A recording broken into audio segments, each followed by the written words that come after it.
Hey y'all, and welcome to Shade in the City. I'm your girl Treese, and yes, we are here to get into none other than Beyond the Gates, okay?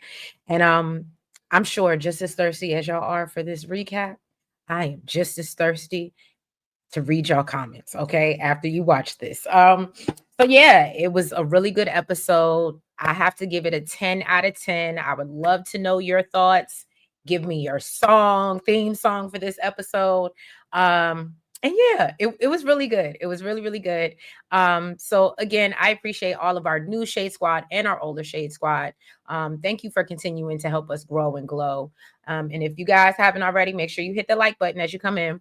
And if you're not already subscribed, but you feeling the vibe over here, please go ahead and subscribe and join us.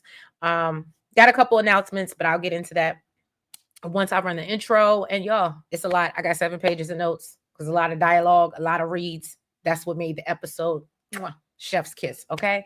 But yeah, let's get into it and let's get shady. And did anybody feel bad for Eva? Let me stop. We'll get there. We'll get there. Let's get shady.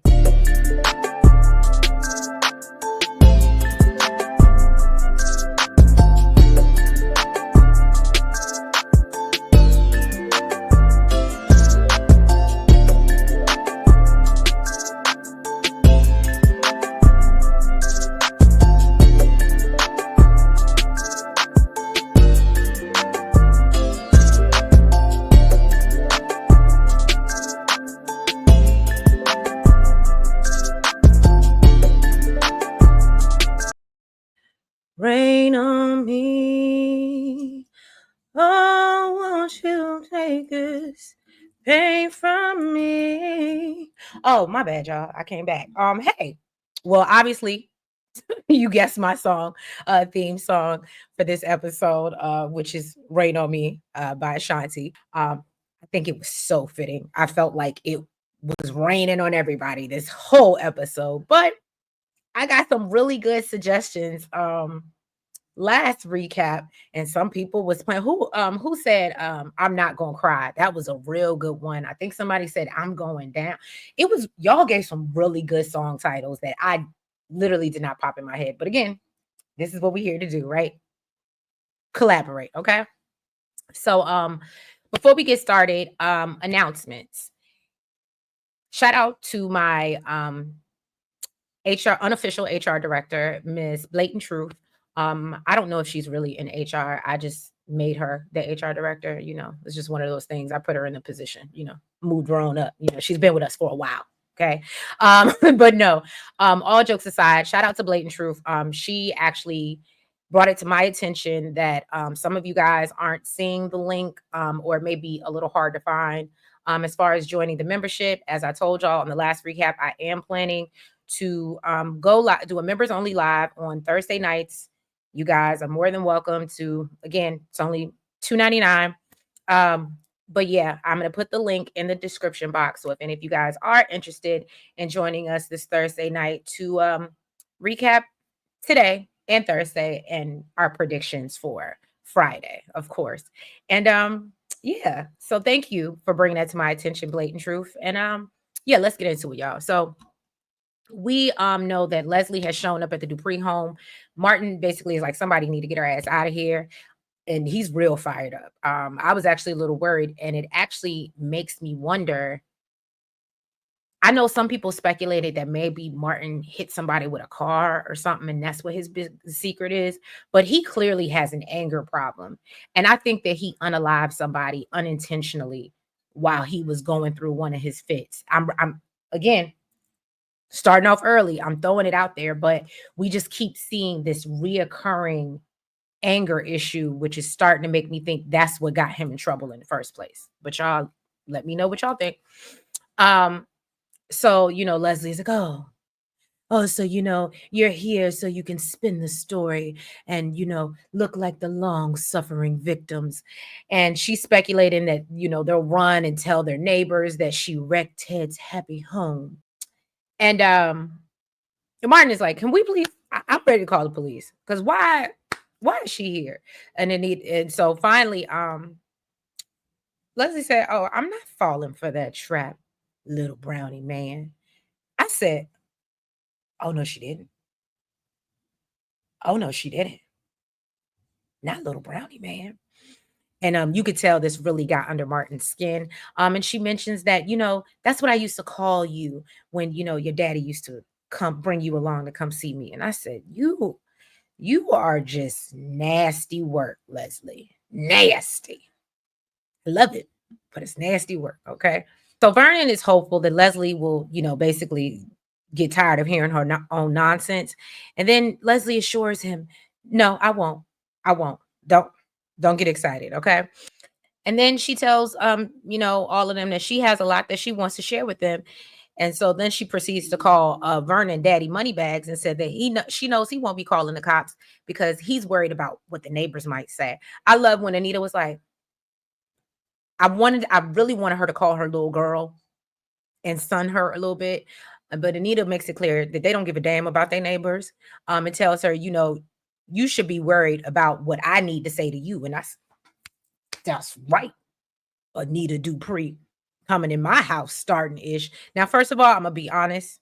I did love these scenes. However, I do felt like they let Leslie overstay her unwelcome. I definitely think they did. So Leslie says maybe so she's like, well, you know what? Maybe I should go. And Anita tells her, no, don't go nowhere. We'll make sure that you leave in one piece. And I say, you better get her, Anita. And tells her, it would be rude for you to leave without explaining why you decided to come up here and darken our doorway. Martin chimes in and tells her to start by what she thinks she's going to get from this. And he tells her she messed with the wrong family and warns Leslie that if she was smart, she'd leave the way she came. For once, I was here for Martin's anger. I really was. I was like, yep, Martin, get her. Get her. But I also was, like I said, it's also, I'm sorry, y'all, I got to turn on my little diffuser, it's a part of my whole process while I'm up here doing my thing. Martin then tells her that, you know what, I remember you. And Leslie responds, well, because, I'm hard to forget. So he goes down memory lane about the trips with his father to visit Leslie, Five Guys at work. And she would always take a break and sit down with them next to his father. And so she was like, because that's where I belong. I said, you don't know when to quit. You just don't.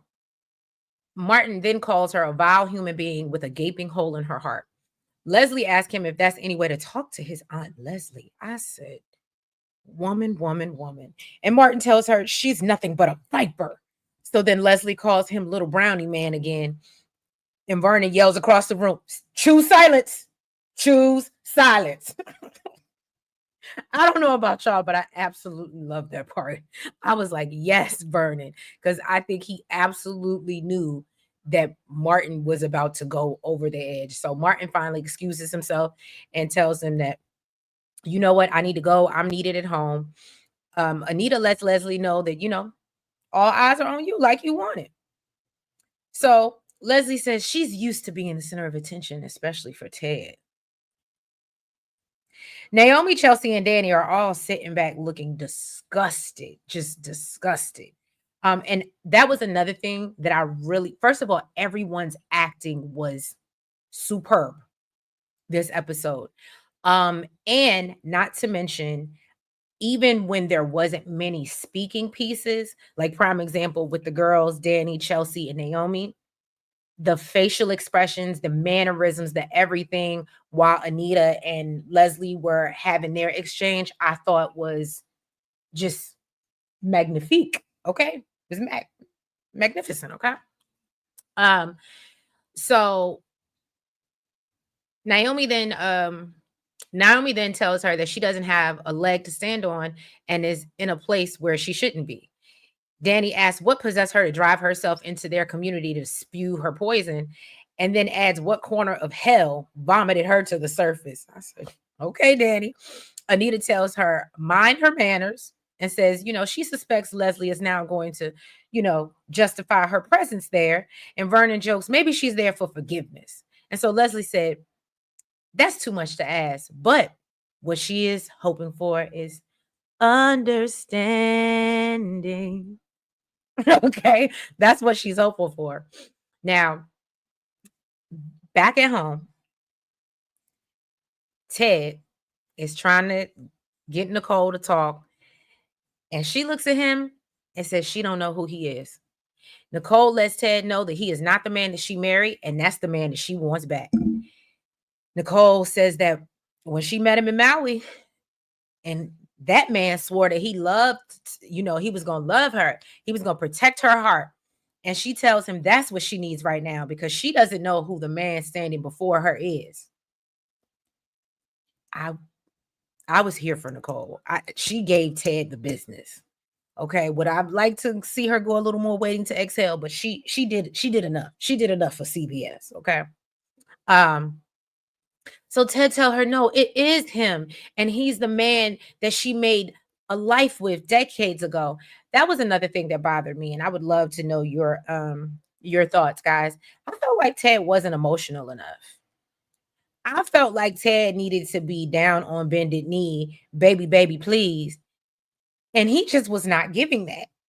He didn't give us no tear. He didn't give us no like. I was just like, if I was Nicole, and I see that you just have you just looking at me like, I don't think I would be in a forgiving place. I mean, she's not going to be right now anyway, but I definitely wouldn't be looking to forgive you if you just looking at me like, yeah, I know you mad. Let me know when you get over it. Ugh, Ted. Look, I'm like, Nicole, who are you? Jesus. All right. Nicole responds that basically every day of their life was a lie. Ted tells her, that's not true. And Nicole questions, well, what is real? She says she doesn't know how they got here, standing in her home with a shell of a man that she thought she knew. And she says she don't recognize him. She brings up how he's been lying to her every single day for 20 years. And Ted tells her that he knows that it doesn't make sense. Nicole brings up the fact that he has another daughter and how Leslie weaponized Eva to shatter their lives. She tells him he thought his indiscretion left town and took all his problems with her. And that is what you thought. And then she goes on to say that he started a ticking time bomb and now they're standing in the middle of the rubble. She says that he didn't spare her heartbreak, he just delayed it. And I said, well, if anybody was on point, we got to give it to Nicole, okay? Got to give it to her. She admits that she doesn't know how she would have reacted if he would have told her years ago. However, at least she would have known the truth all of these years. She explains she wouldn't have been sashaying. And I'm going to say this because I said this. I think I said it in the comments. I don't know if I said this on the last recap, but I know I definitely said something about it in the comments. I was with, or I absolutely said, as much as I love Nicole's character, there is something about her. She had this smugness. I like the word that she used. She had this smugness, this snootiness about her, that, yeah, her life was so perfect. Like she thought she couldn't be touched. And even the way that she kind of looked down and like she said, she was very condescending to Danny. Not to mention Vanessa, who's supposed to be her real good homegirl. We know Vanessa's a whore, but still. And I was just happy that she recognized that she was wrong because I've been saying that. And to be honest with you, even though I was sad to see Nicole hurt, I was more honestly kind of relieved that this finally happened and we get to see her go through something on her own so she can realize that, so we can see her not all composed and put together for once. Okay. Not again, I would never wish bad on anybody, but the way Nicole used to walk around with, like she had a stick up her butt. Yeah. So I am happy that she had that realization. Ted says that he's not going to defend his actions, and she tells him that's his smartest choice he's ever made. Okay. He's like, but look, we were struggling, and this really pisses her off. You can see Nicole kind of buck up, and she's like, oh, so now you're making excuses for your bullshit. So she reminds him that, they had vows and that was through sickness and in health. And her body was betraying her, and so was he. When I tell you on Blue Sky, that was the mic drop. That was the mic drop today. Because I said, well, yes, he was. Yes, he was. Nicole admits she was desperate to have another baby because they were so good together. And she reminded him that, he promised her that they were in it together when Ted was actually really in another woman's bed. And I said, ooh. Ted said he wishes he can take it all back. And Nicole said, I have a lot of wishes in that area too. Yes, Nicole. She left no crumb. She said, no, I'm going to give you this work. You've been lying to me for 20 years. Don't talk. Just listen. I wonder if y'all know what song that's from. But anyway, Nicole wants to address the facts and tells Ted he knew that Leslie was in town and he never said a word. Ted tells her that he does regret it. And then she goes on to tell him how he had them living a lie and none of it was real except for Leslie being in love with him and getting her pregnant, while Nicole was doing everything to give him babies. And then she's like, did you even grieve our kids, the kids that we lost? Because they were your babies too. Or were you grieving them in Leslie's bed? And I ain't gonna hold you. That's when my heart really went out to her. That's when my heart really went out to her. And because you can tell all of this is coming to her as she's saying it. And like she's remembering, like, because even when she had the thought, she was like, oh no, well, you were in her bed or you were doing this. And I just felt so bad for Nicole. I did. Then she brings up how then he had the nerve to even bring Martin around her too. And, said that you continue to choose Leslie over and over. Then she talks about the embarrassment of learning all of this in front of her friends and family and says that, he could have spared her and he could have. And no offense, Nicole, I know this is not the time to go up for Ted. I know this is not the right time. However, he did try to get you on that plane. I'm still not going to let that go. I would have been in St. Bart's. Matter of fact, I would have been in St. Bart's after this party by myself, crying by the beach with a margarita in my hand. Speaking of margaritas, happy Cinco de Mayo, folks. So anyway, Nicole goes on to say that he took the most disgusting thing he could do to her and found a way to make it worse. Then this was also another good scene. Kat, as we know, as she was leaving the country club, she had ran into Eva. And so she reiterates to Eva about, oh yeah, I was right about you all along. And Kat says, well, a lot of good that did, because nobody believed me. And I said, that's true. She says, they're nice. And, my family's nice and that's their downfall. So Eva responds that, well, you never liked me. And Kat says, and I still don't. I was here for you, Kat. Go ahead, Colby. I was here for it. And again, both ladies, I like to call them the dynamic duo, because I think they're very strong actresses. However, yeah, I'm gonna just go ahead and spoiler. I didn't feel bad for Eva. I didn't. I told y'all I'm gonna be sitting here for a while, not feeling bad for her. I told y'all she got to sit in it. I'm one of those. I'm not gonna reward bad behavior. Sometimes you got to sit in and learn, so you know how to act when you do get back in. But I know y'all gonna be in the comments disagreeing with me, but that's what we're here to do. Okay. Now, Eva wants to know what made her so suspicious of her. And so Kat tells her, because you tried too damn hard and you did too much. And, she tells Eva, you disgust me. She says she wishes she would have done more to stop it. And then Eva agrees and says she wishes she had too. And I don't know about y'all, and I can't help but pop it up on the screen because Kat looked at her like, I know you did not just have the nerve to, that was some bullshit to say, especially after all of this. So Kat reminds her that, you're the one that suggested this party for a family that you barely knew, got them in a perfect place to set them up. Eva's like, well, that's, what some of the things that Leslie said were actually true. So here we come. We've been waiting for this, y'all. A lot of y'all been in the comments and we all Been waiting. Eva tells her that there is a 99.9% chance that Ted is her father, and she whips out these DNA results.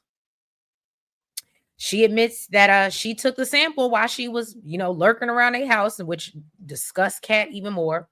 Kat tells her she must have loved pretending to belong while she was plotting their destruction. Eva claims that she tried to stop her mom and she was 2 minutes away and she would have had Ted and Nicole out of there. No, that's not how that worked. Because when you walked in that room and interrupted that situation, they were looking at you like you were absolutely nuts. Absolutely. Just saying. Then Kat asks Eva if this is her asking for her forgiveness. So Eva shakes her head, no, or whatever. And Kat tells her, good, because what you did was unforgivable. She admits that her father did something reprehensible with that crazy woman and then ended up giving birth to a curbside delivery daughter.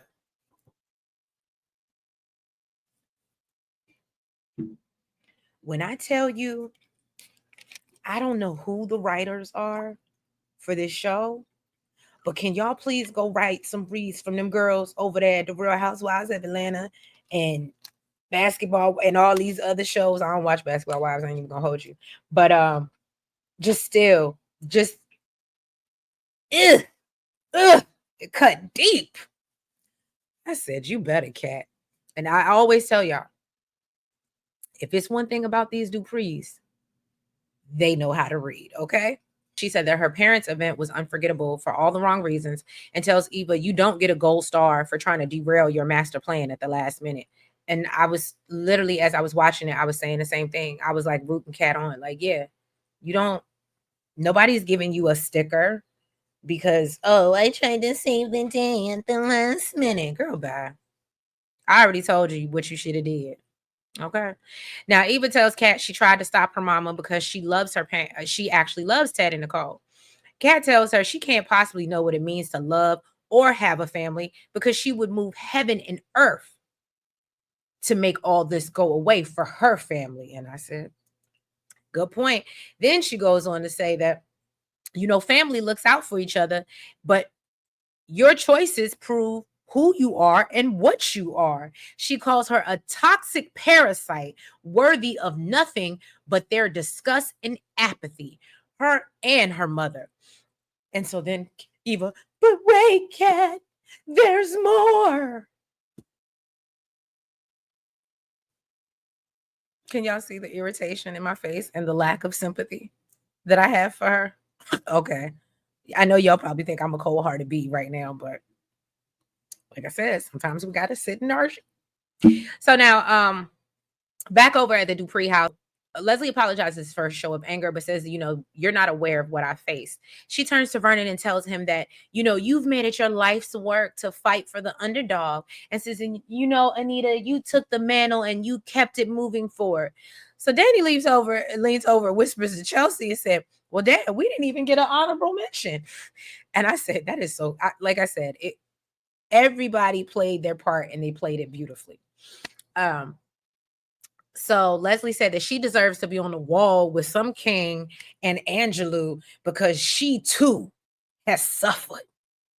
And I love the way Anita and all of them just looked at each other and around the room and they were like, oh, this really is crazy. So they all start cracking up at her foolishness. And she said what Ted did to her, she wouldn't wish on a dog. Anita asked her if she has any proof to her claim. So that's when, of course, Leslie has her copy of DNA test handy and, hands it over for them to obviously look at. She says Eva is a member of Ted Richardson's family, which makes her a part of their heritage. Then we learn that Eva was born 2 weeks after Kat. And, she was like, it was like a baby palooza. I said, y'all, I ain't gonna hold you. She really is giving that crazy lady. What y'all call her, Sheila Carter? Because didn't Sheila go to a mental institution for a couple years or a couple of seasons and then she broke out and came back. Am I mixing her up with somebody, or is that the same person? I know y'all correct me in the comments, but Leslie claims she just wants Eva to have the connection with her other half and asks them, is that too much to ask? Okay, girl. Then Ted tells Nicole that, he did confront Leslie, but she had never told him about a baby. He said he ain't know nothing about Eva. He thought she just wanted some money, so he paid her so she would leave.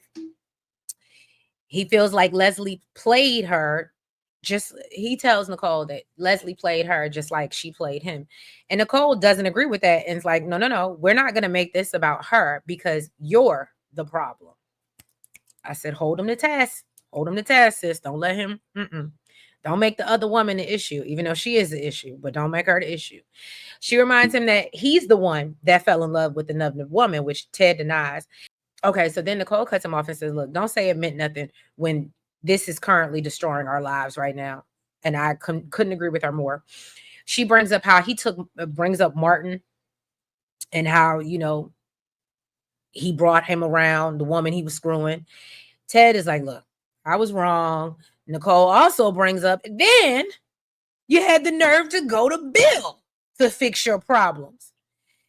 And so he was like, look, Nicole, I was desperate. And so she was like, you trusted a bottom feeder over your wife and gave him the decency that you refused to give me. I said,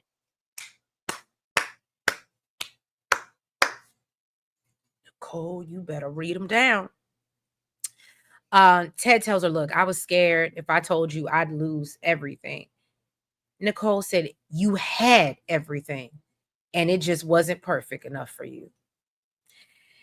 So she's like, so what was your end game? What, you were waiting for me to have another miscarriage so you could run off into the sunset with her? And he's like, no, you're my end game and you're the only woman I ever wanted to have a baby with. So he's like, then he reiterates, look, she never told me about the deletion and lied about everything else after that. So he's like, how do we know that she is not lying now? And Nicole says, you know what? I'm asking myself how I know you're not still lying. And I said, warranted. Warranted.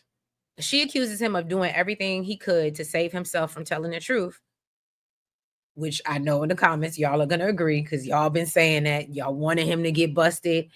Because, yeah, Ted was also around here acting like he was untouchable. Ted tells Nicole all he cares about is their family.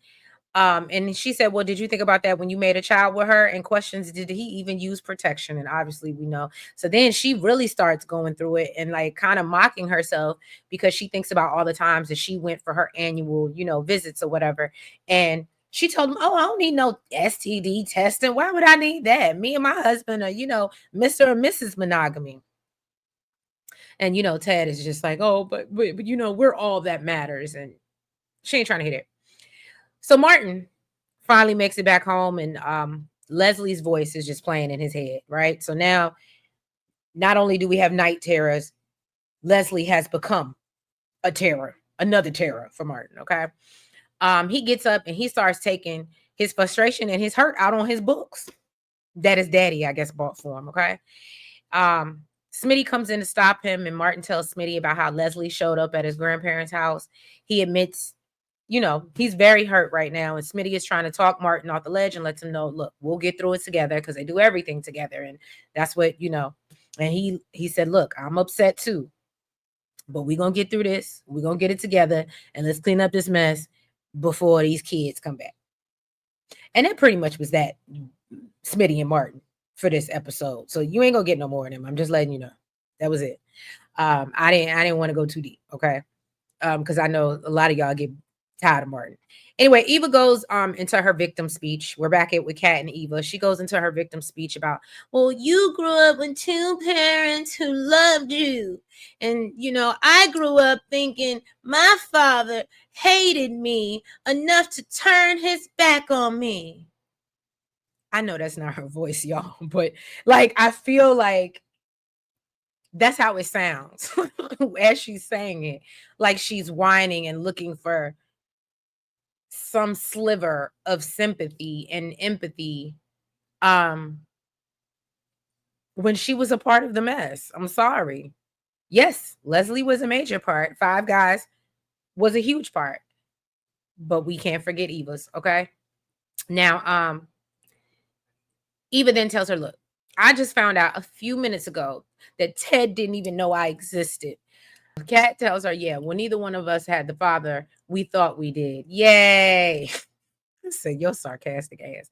So Eva blames Leslie for putting the thoughts about Ted in her head. And so, you know, when she got there, she admits, no, I really didn't care. I was out here on some get back. She said, but when I met Ted and Nicole, you know, I thought it was all an act.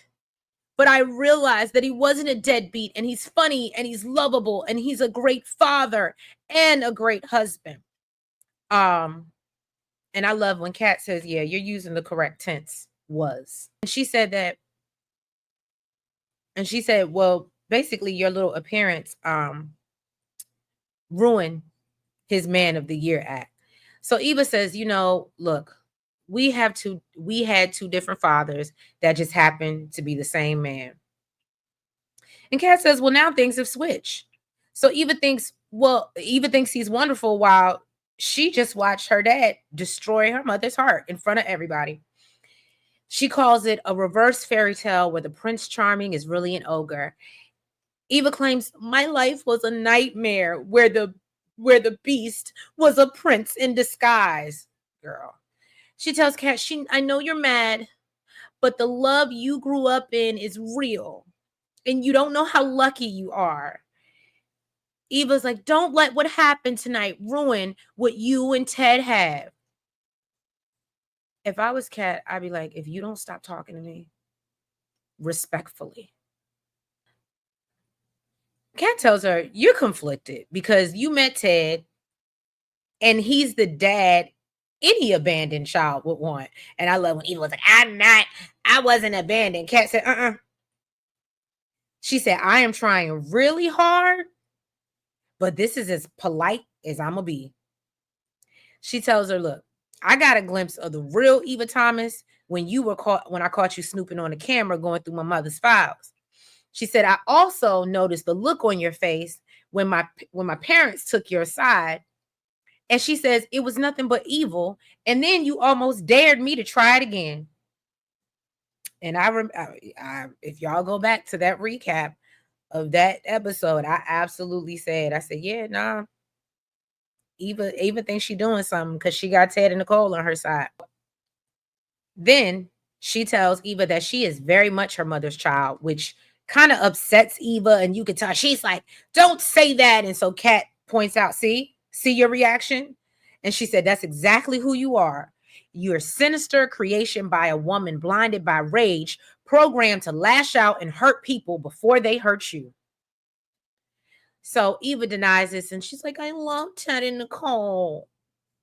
Kat tells her, you don't deserve to speak their names. And she reminds her, you let your mama attack them. You snuck around their house pretending to be this miracle that fell in their lap, and tells Eva that, you could have stopped this. Kind of how probably most of us feel, right? Kat said that she had plenty of time to tell them who she really was and could have saved them from this humiliation.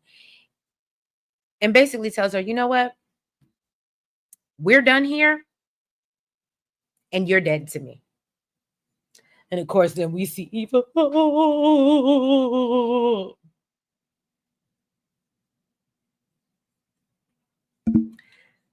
No ways tired. Because again, we couldn't have thought that we were about to be welcoming Eva with open arms. There is no way. So now Leslie, back over at the Duprees, lets them know that she is not there for their sympathy. She tells them that she's there as a mother, like Anita and Danny.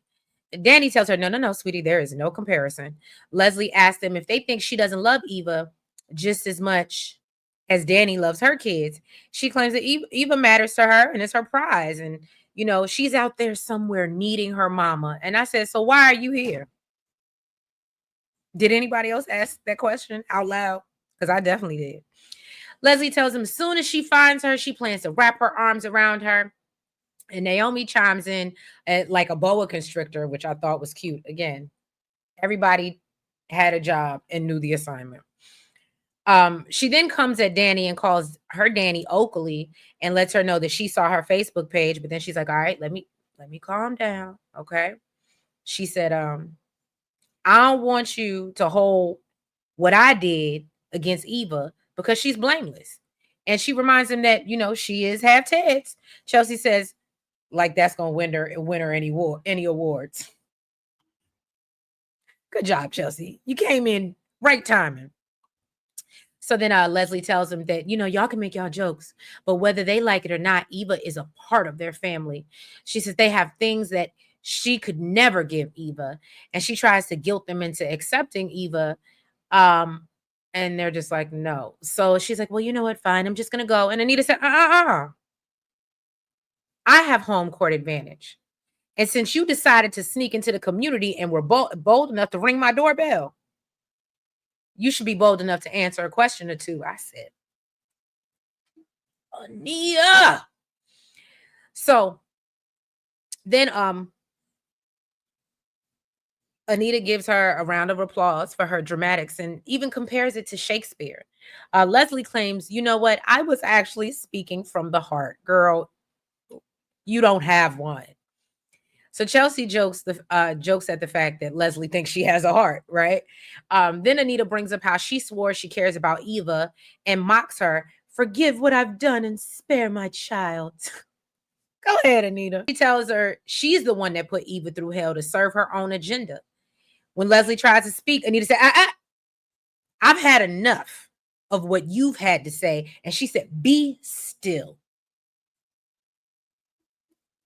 Be still and know, okay? Be still and know that I am Anita Duprees, all right? So then Anita goes in about how she calls herself a parent, but unlike any other mother, she's unlike any other mother she's known. She tells her a real mother loves and protects their child and raises them with morals, standards, and boundaries that shouldn't be crossed when people have been nothing but kind to her and accepted her. She says a real mother doesn't ruin her blessing and mentions how she filled Eva with her insecurities, paranoia, hate, and venom, and then used Eva like a weapon. When I tell you, I said, I know Anita might not know the whole story, but I think she got it really wrapped up pretty good. She's like, what did you hope to achieve here? And basically she accuses Leslie of really just being there trying to make a place for herself. But I love when she tells her, look, if you want Ted, good luck with that. Naomi pipes in and tells her that what she's done, she'll be lucky if anybody gives her the time of the day in this community. So Naomi is like, so where do you plan to go from here? And Anita says, I'll give her a hint, but I'm sure it's not where she planned. I said, y'all better stop playing with Anita Dupree. I told y'all there's a certain fierceness about her. Okay. I don't know what I missed before this particular scene, and y'all can help me out. But apparently, Nicole is asking Ted if he's trying to accuse her of not caring about their family. And, Ted apologizes. And so Nicole brings up all the sacrifices she made and asks him, who the hell is he? Because her husband would never speak hateful words. She reminds him she's only a few hours removed from finding out how little he cared about them. Ted said he thought she would leave him. And Nicole, excuse me, y'all. And Nicole tells him that he's the one leaving. So Ted wants to know, well, how long? And Nicole tells him, look, it's a day by day. Okay. Don't come over here looking for no immediate answers because I am not there yet. So Ted tries to convince Nicole that, the love he has for her is real. And so he said, oh, well, does that love and his family? And, and so she said, well, does that include both of your daughters? I said, oh, that part. So he's like, look, I feel like being next to you is the only hope of survival for this marriage. And Nicole lets him know, if I even smell your cologne or hear you walk through that door, it would be the last time you do. Okay. So he's like, if there's a way back to her love, he plans to find it. He said, I better find your loving. I better find your heart. Okay, I know y'all think Drake ain't cool no more. So, and then he tells her that he is going to leave. He's going to go to a hotel. However, he's never going to leave her, and he's hoping that eventually, she'll call. Good luck with that one. I know who she might call. Carlton. All right, let's move on. So Danny comes to let the family know that Leslie has finally left the property. She asks if anyone has heard from Nicole, which no one has. Vernon assumes that her and Ted are talking things through, and Vernon says that if it were him, and Anita said, if it were you, this wouldn't have never happened. So Danny says, well, if I was Nicole, and they all know what that means. So, they're debating, should we go check on her? Because, nobody's heard from her or Kat lately. Anita's also concerned about Martin. So finally, Vernon comes over to comfort her and, the rest of them, and tells them that, look, we're all family. We've seen some difficult times, but we're still here. He tells them they need to walk on with an audacious faith for the future. He knows it won't be easy, but good things really are. He says it's a dark night. No one knows how long the darkness is going to last, but the sun will come out. Okay. And Nicole, Kat, and Martin will survive this because that's who they are. But yeah, Anita goes on to play Amazing Grace. And during this time, we see Ted at the hotel agonizing, but I still ain't see no tears. I'm sorry. I want to see Ted balled up in the corner, fetal position, crying because he lost the love of his life. And he up big time. I want to see him delivering flowers to Nicole every single day I ain't even gonna say for no reason, but until she decides to at least have another conversation with him.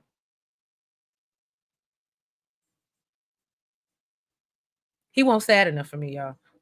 I feel Nicole. Now, Kat comes home and she finds her mom laid out on the sofa, and it's so sad. She goes to give her a hug, and poor Nicole just falls into her arms.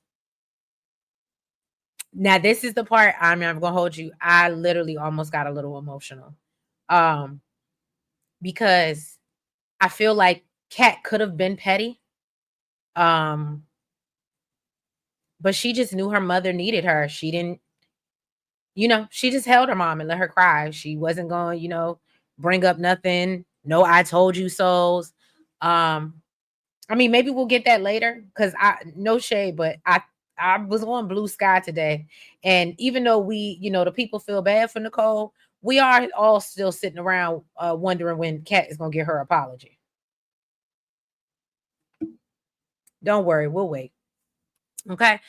And then last but not least, Eva returns home, and Leslie has the chain on the door, so she can't get in.